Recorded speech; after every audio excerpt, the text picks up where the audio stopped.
आदमी में विकार है, क्योंकि जिसको भी आप हाथ लगाते हैं ना वही क्रोध में है, उससे कोई अहंकार है।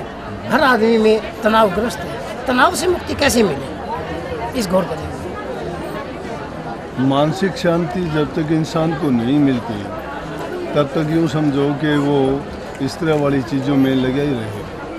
और काम, क्रोध, लोभ, मोह, अहंकार, इसका सब हमारे शास्त्रों ने, महापुरुषों ने, ऋषियों ने, ये मनुष्य के सबसे बड़े दुश्मन हैं।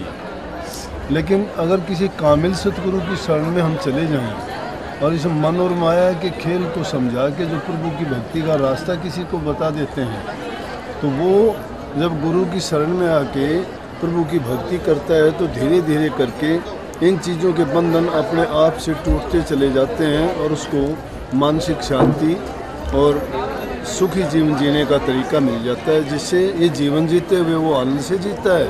और जब यहाँ से जाता है तो वो सदा के लिए मुक्त हो जाता है, फिर उसको संसार में आना ही नहीं। आनंद में जीवन जीने के लिए जैसे आप बताते हैं कि गुरु का नाम लेना चाहिए जी, यानी कि पूरे गुरु का नाम कैसे और कैसे मिल सकता है? जो बंधनों से मुक्त कर दे। पहले संसारी बंधन हैं जिनमें जो हमें बुरी आदत, दुर्व्यसन पड़े हुए हैं, शराब के, कबाब के, झूठ साच के, निंदा चुगली के, बुराई के, आपसी बैर विरोध के। जब तक हमारे व्यक्तिगत जीवन सुखी नहीं है, पारिवारिक जीवन सुखी नहीं है, जब तक संसार में हमें सुख नहीं मिलता है तो मानसिक शांति कैसे मिलेगी? मन तो विचलित जब होता है जब बाहर से दुख मिलता है। तो पहला शरीर को सुख चाहिए, मन को शांति चाहिए और रूह को आनंद चाहिए। शरीर को सुख मिलेगा जब आदमी साधन संपन्न होगा।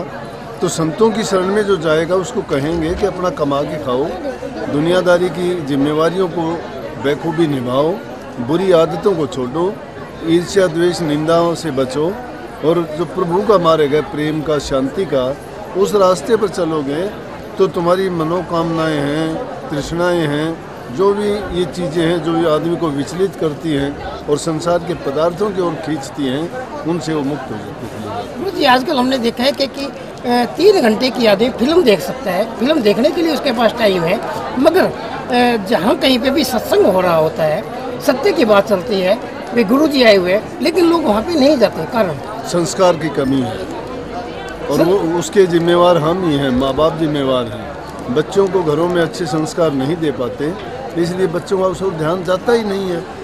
बच्चों में ये कमी नहीं बल्कि हमारी अपनी कमी होने के कारण हम बच्चों को खुद उन चीज़ों की ओर लगाते हैं।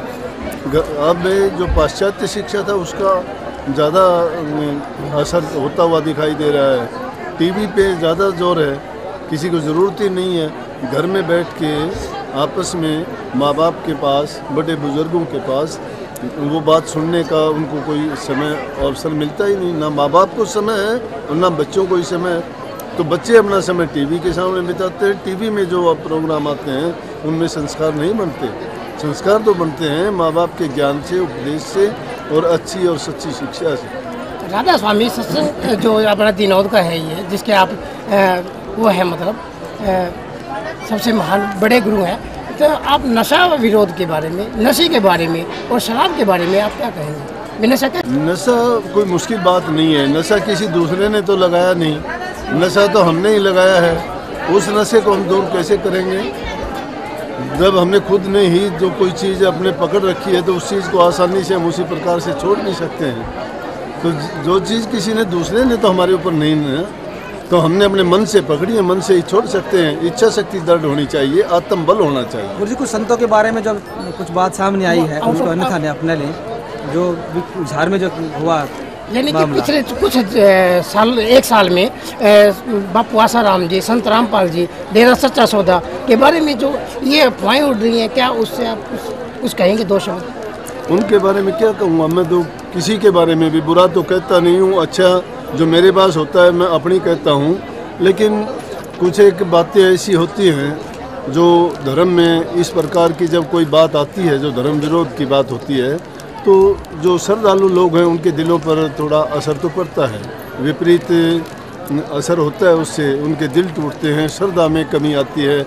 लोग सोचते हैं कि धर्म और गुरु की जब ऐसा करेंगे तो इस समाज को कौन सुधारेगा। गुरुओं से और धर्म से ये अपेक्षा होती है कि उस समाज को सही दिशा निर्देशन करें, अच्छे रास्ते पे चलाएं, उनके जीवन को अच्छा और सच्चा बनाने का प्रयास करें। Thank you. राधा स्वामी दयाल की दया, राधा स्वामी सहाय, राधा स्वामी। प्यारी साध संगतियों, बुजुर्गों, माताओं, बहनों, भाइयों, बच्चों, जितने भी सत्संग लाभ के लिए उपस्थित हुए हो, शांति से बैठ के सत्संग लाभ उठाएं। आपको पहले से ही इस बात का पता है कि गुरु रविदास की जयंती का सत्संग शिवानी आश्रम के लिए निश्चित है और हर साल ये गुरु रविदास की जयंती पर यहाँ पे इसका आयोजन किया जाता है। कुछ ही अपने ऐसे सत्संग हैं जो निश्चित पहले से हैं, नहीं तो दूसरे आश्रमों में हम बाद में दिन चुन के और फिर सत्संग करते हैं। लेकिन सत्संग लाभ तो कहीं भी, जहाँ भी सत्संग जिसको मिलता है और सत्संग प्रेमी होते हैं, जिनको सत्संग से लाभ उठाना है, वो ना तकलीफ की परवाह करते हैं, ना नज़दीक और दूर देखते हैं, और ना ही वो कोई दूसरी रुकावट की ओर ध्यान देते हैं, क्योंकि उनका उद्देश्य तो सिर्फ सत्संग से लाभ उठाना है। इस जीव के कल्याण के लिए उनको जहाँ भी अवसर मिलता है और उसकी बेहतरी के लिए जहाँ भी उससे लाभ होता है, वो अवश्य वहाँ पहुँचते हैं। जब संसार की चीज़ों की ज़रूरत के लिए हम अपनी जान तक की बाजी लगा देते हैं, बिना जान की परवाह किए बड़ी से बड़ी परेशानी को भी उठाने के लिए तैयार रहते हैं, और वो सिर्फ हमारे इस शरीर को जिंदा रखने के लिए, संसार में जीवन जीने के लिए, या कुछ अपनी कामनाओं को पूरा करने के लिए ही होता है। लेकिन जिससे इस रूह का कोई संबंध नहीं है, अपनी रूह के कल्याण के लिए हम थोड़ा सा भी कष्ट नहीं उठाते। अगर इतना कष्ट उसके लिए उठा लिया जाए तो जो हालत अभी इसमें बताई थी कि जो रूह को खबर नहीं है, खबर क्यों नहीं है कि संसार में ये आई है और आने के बाद इस माया देश में भूल भुलैया में फंस गई। महापुरुषों ने, संतों ने वक्त वक्त पे आके ये संदेश जीव को दिया, चेताने का प्रयास किया, और एक ही समय में बहुत से सूफी संत कहो जो जीवों के कल्याण के लिए आए, जिनमें रविदास जी, कबीर साहब जी, रामानंद जी, चैतन्य महाप्रभु, मीराबाई, ये एक ही समय में पीपा जी हुए हैं। चाहे वो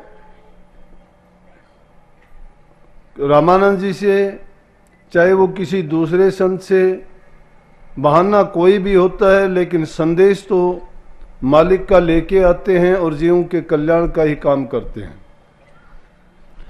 ना जाति पाति का सवाल होता है, ना ऊंच नीच का भेदभाव होता है, ना गरीब अमीर की बात होती है।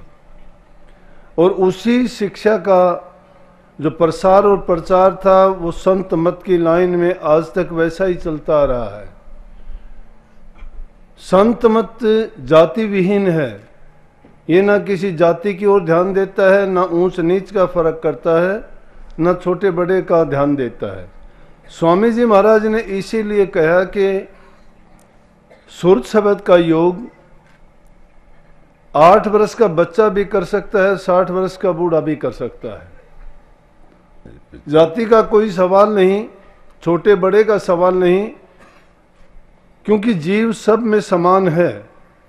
ये कर्म अपने अपने भोगने के लिए संसार में आता है, लेकिन जब उनको कोई रास्ता दिखाने वाला पूरा संत सद्गुरु मिल जाता है और उसके पूर्व जन्म के सोए हुए संस्कार या उसके किए हुए अच्छे कर्म जब सामने आते हैं तो उसको अपने आप भी संतों की शरण में लेके जाते हैं।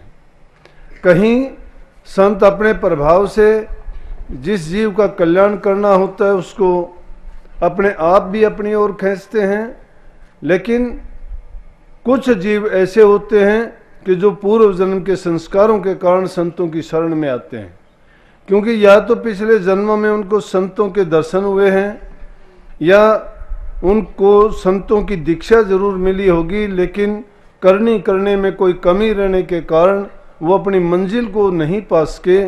उनको अगला जन्म भी मनुष्य योनि मिली है और उनको अवश्य पिछले अच्छे कर्मों के कारण संतों का सत्संग, उनको नाम की दीक्षा और उनका संग मिलता है। संसार में रहते सभी जीव हैं, लेकिन दुनियादारी की चीज़ों की तरफ तो हम आकृष्ट होते हैं, अपने आप बिना बुलाए उनकी ओर खींचे चले जाते हैं, क्योंकि उन चीज़ों को हम शायद ज़रूरी मानते हैं। हम समझते हैं कि इस शरीर के लिए ही, इसके सुख के लिए, इसके आराम के लिए और इसके स्वाद के लिए, स्वाद इंद्रियों को है, सुख शरीर को है और प्रसन्नता मन की होती है। इन तीन चीज़ों के लिए हम दुनियादारी की चीज़ों की तरफ भागते हैं और उन चीज़ों को प्राप्त करके भी हमें कभी सुख और शांति नहीं मिलती।